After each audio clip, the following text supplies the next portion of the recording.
பழைய ஏற்பாடு ஆதியாகமம் அதிகாரம் 1.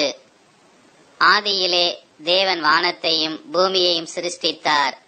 பூமியானது ஒழுங்கின்மையும் வெறுமையுமாயிருந்தது. ஆழத்தின் மேல் இருள் இருந்தது. தேவ ஆவியானவர் ஜலத்தின் மேல் அசைவாடிக் கொண்டிருந்தார். தேவன் வெளிச்சம் உண்டாக கடவது என்றார். வெளிச்சம் உண்டாயிற்று. வெளிச்சம் நல்லது என்று தேவன் கண்டார். வெளிச்சத்தையும் இருளையும் தேவன் வெவ்வேறாக பிரித்தார். தேவன் வெளிச்சத்துக்கு பகல் என்று பெயரிட்டார், இருளுக்கு இரவு என்று பெயரிட்டார். சாயங்காலமும் விடியற்காலமும் ஆகி முதலாம் நாள் ஆயிற்று.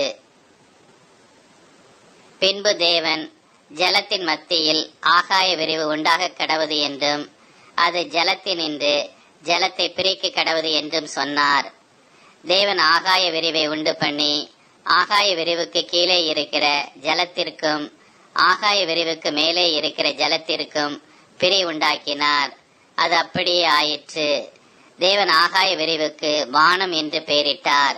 சாயங்காலமும் விடியற்காலமும் ஆகி இரண்டாம் நாள் ஆயிற்று. பின்பு தேவன் வானத்தின் கீழே இருக்கிற ஜலம் ஓரிடத்தில் சேரவும் வெட்டாந்தரை காணப்படவும் கடவது என்றார். அது அப்படியே ஆயிற்று. தேவன் வெட்டாந்தரைக்கு பூமி என்றும் சேர்ந்த ஜலத்திற்கு சமுத்திரம் என்றும் பெயரிட்டார். தேவன் அது நல்லது என்று கண்டார். அப்பொழுது தேவன் பூமியானது புல்லையும் விதையை பிறப்பிக்கும் பூண்டுகளையும் பூமியின் மேல் தங்களில் தங்கள் விதையை உடைய கனிகளை தங்கள் தங்கள் ஜாதியின்படியே கொடுக்கும் கனி விருட்சங்களையும் முளைப்பிக்க கடவது என்றார். அது அப்படியே ஆயிற்று.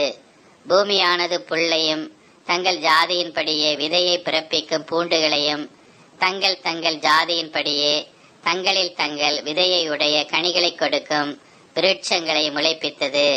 தேவன் அது நல்லது என்று கண்டார். சாயங்காலமும் விடியற்காலமும் ஆகி மூன்றாம் நாள் ஆயிற்று. பின்பு தேவன் பகலுக்கும் இரவுக்கும் வித்தியாசம் உண்டாகத்தக்கதாக வானம் என்கிற ஆகாய விரிவிலே சுடர்கள் உண்டாக கடவது. அவைகள் அடையாளங்களுக்காகவும் காலங்களையும் நாட்களையும் வருஷங்களையும் குறிக்கிறதற்காகவும் இருக்க கடவது என்றார்.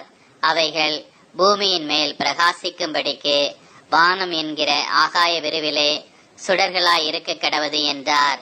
அது அப்படியே ஆயிற்று. தேவன் பகலை ஆள பெரிய சுடரும் இரவை ஆள சிறிய சுடரும் ஆகிய இரண்டு மகத்தான சுடர்களையும் நட்சத்திரங்களை உண்டாக்கினார். அவைகள் பூமியின் மேல் பிரகாசிக்கவும்